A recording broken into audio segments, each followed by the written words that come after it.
Hi, Frank Gray, attorney with the law firm of Gemetto & Gray, here today to talk to you again about mediation. Specifically, where should you do it? Should I do it in the mediator's office or should I do it virtually? We're going to talk about the advantages of doing it each way. As always, if you're watching this video, make sure you've subscribed to our family law channel. Make sure you've hit the notification bell so you know when we're pushing out more content to educate you on family law. And finally, like the video if you found value in this video.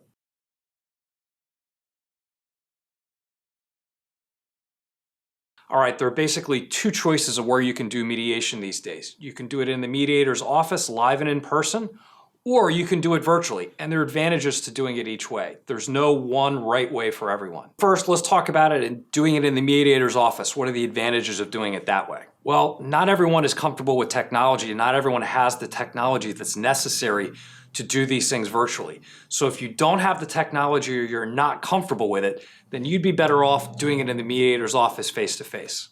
If you're in a situation where you and the person you're doing mediation with have to look at documents at the same time, because there's a lot of documents or there are particular documents that you haven't exchanged or can't exchange ahead of time, you'd be better off to do it in person to make sure everyone's looking at the same documents at the same time.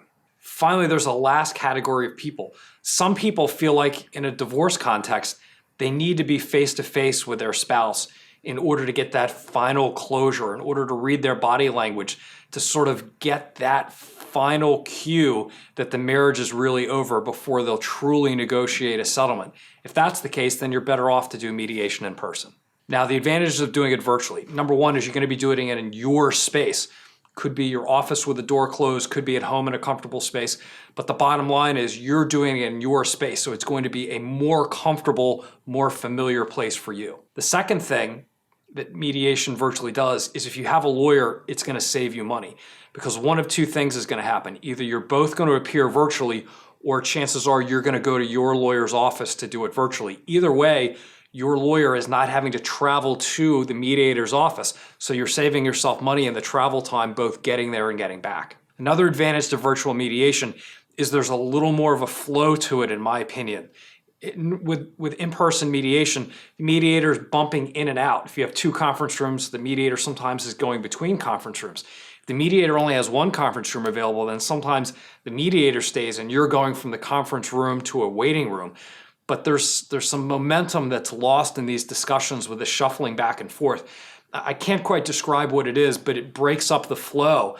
In a virtual mediation where you're popping in and out, from a mediator's perspective, it is so much easier to make sure that everybody's getting equal time and to make sure you're more conscious of popping in and out regularly so that you don't lose the momentum, you don't lose the energy. And last, what I think is maybe the most important thing that I've learned in doing virtual mediations is there's a lot less emotion to it. And although I mentioned that as a pro for people who might need to do it face-to-face to get closure, for most people, you've already got closure.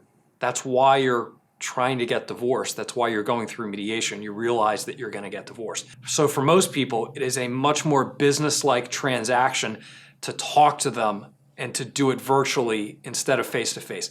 Much less emotion that gets in the way. And that's a good thing if you're trying to resolve your divorce case through mediation. As always, I'm going to throw a series of links in the description bar down below that'll give you some links to other videos we've done on mediation. Make sure to watch them if you have questions. Mediation is a great way for you to resolve your family law case. And if you have additional questions, I'm going to throw a link you can click down below to get some additional questions answered about mediation.